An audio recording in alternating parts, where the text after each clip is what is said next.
என் பேர் சந்திரசேகர். தமிழக முதல்வரை இன்று சந்தித்து அண்ணன் தலைமையில்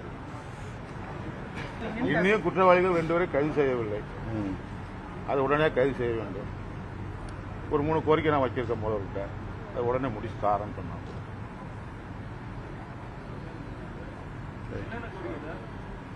கோரிக்கை வச்சுருக்காங்க, எழுதி கொடுத்துருக்கேன். இல்லை, இன்னொரு தம்பி இருக்கிற பையன், அவருக்கு ஒரு அரசு வேலை வாய்ப்பு கேட்டிருக்காரு. குற்றவாளி வந்து வேலை பார்க்கறாப்புல ஒரு பக்கத்தில் டிரான்ஸ்ஃபர் கேட்டிருக்காங்க. குற்றவாளிகளை விரைந்து கைது செய்ய வேண்டும். இன்னும் கூலிப்படாது. முதலமைச்சர் என்ன சொன்னார் சார்? நேரடியாக பார்த்தீங்க, என்ன ஆறுதல் சொன்னாங்க? இல்லை, தைரியமாக இருங்க, நான் எல்லாமே நடவடிக்கை எடுக்கிறேன். உடனே எங்களுக்கு இது வரைக்கும் நிறைவேற்றாங்க. சிபிசிஐடி விசாரணை நடந்து உங்களுக்கு எவ்வளோ இல்லை, ஓரளவு திருப்தியாக போய்கிட்டு இருக்கு. இனி ஒரு 2-3 வேலை பிடிக்க வேண்டியது. இன்னும் நிறைய பேர் பிடிக்கும் இருக்காங்க. உங்களுக்கு நிறைய சப்போர்ட்டர்ஸ் வந்து நிறைய பேர் உங்களுக்கு வந்து ஆதரவாக நிற்கிறாங்க. அது எவ்வளோ முக்கியமாக பார்க்குறீங்க? இல்லை, அது அவங்க ஆதரவு தானே நானும் கொஞ்சம் தைரியமாகவும் இருக்கேன். அச்சுறுத்தல் இருக்கான்னு அச்சுறுத்தல் ஒன்று நல்லா இருக்காங்க, நல்லா இருக்காங்க. அச்சுறுத்தல் இருந்தாலும் அவங்க வீட்டில இருந்து வெளியே போறது பயப்படுறாங்க. மனைவி பயப்படுவாங்க, எங்கள் பையன் பயப்படுவான், நான் பயப்படுவேன்.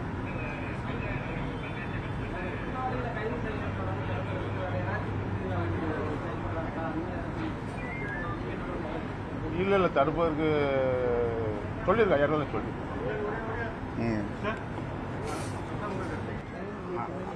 அண்மையில் ஆணவ படுகொலைக்குள்ளான கவின் அவர்களின் தந்தை திரு சந்திரசேகர் அவர்கள் இன்று மாண்புமிகு முதல்வர் அவர்களை நேரிலே சந்தித்து தம்முடைய குடும்பத்தினருக்கு உரிய பாதுகாப்பு வழங்க வேண்டும், தொடர்புடைய குற்றவாளிகள் அனைவரையும் கைது செய்ய வேண்டும், அந்த கொலையில் கூலிப்படையினருக்கும் தொடர்பு இருப்பதாக தெரிகிறது, எனவே யாரும் தப்பித்து விடாமல் இருக்கக்கூடிய வகையிலே உரிய நடவடிக்கைகளை மேற்கொள்ள வேண்டும் என்று வலியுறுத்தியிருக்கிறார்.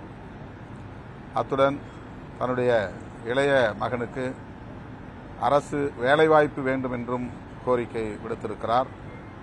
முதல்வர் அவர்கள் கனிவுடன் இந்த கோரிக்கைகளை செவிமடுத்தார், நிறைவேற்றுவதற்கு உரிய நடவடிக்கைகளை மேற்கொள்வார் என்று பெரிதும் நம்புகிறோம். நிவாரணம் எதுவும் இதுவரைக்கும் வந்திருக்கீங்களா? ஏதோ கேட்டிருக்கீங்களா? ஏற்கனவே நீங்க ₹1 கோடி தரணும்னு சொல்லிட்டு போராட்டத்தில் வலியுறுத்தி இன்னைக்கு இந்த 2-3 கோரிக்கைகளைத்தான் கவின் குடும்பத்தின் சார்பிலே வைக்கப்பட்டது. குறிப்பாக அவருடைய மனைவி பள்ளி ஆசிரியராக பணியாற்றுகிறார். அவருக்கு சொந்த பகுதியிலேயே, அந்த கிராமத்திலேயே வேலை செய்யக்கூடிய வாய்ப்பை ஏற்படுத்தி தர வேண்டும். வெளியே செல்வது பாதுகாப்பற்ற ஒரு சூழலாக இருக்கிறது என்கிற கவலையை வெளிப்படுத்தியிருக்கிறார். அவற்றையெல்லாம் பரிசீலிப்பதாக முதல்வர் கூறியிருக்கிறார். ஆணவ கொலை தடுப்பு சட்டம் அவ்வப்பொழுது பேசுறோம். இன்னைக்கு வாய்ப்பு இல்லை, இந்த சந்திப்பில் அதை பற்றி நாங்கள் பேசவில்லை. அது ஒரு அரசியல் கோரிக்கை.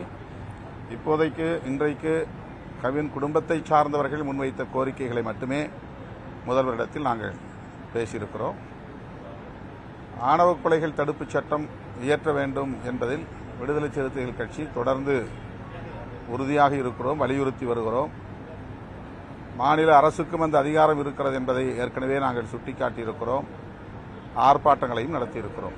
ட்ரெண்டை ஃப்ரெண்ட் ஆக்கிக்கோங்க. தந்தி டிவியின் சப்ஸ்கிரைபர்ஸ் அண்ட் ஃபாலோவர்ஸ் குடும்பத்தில் நீங்களும் இணையுங்க.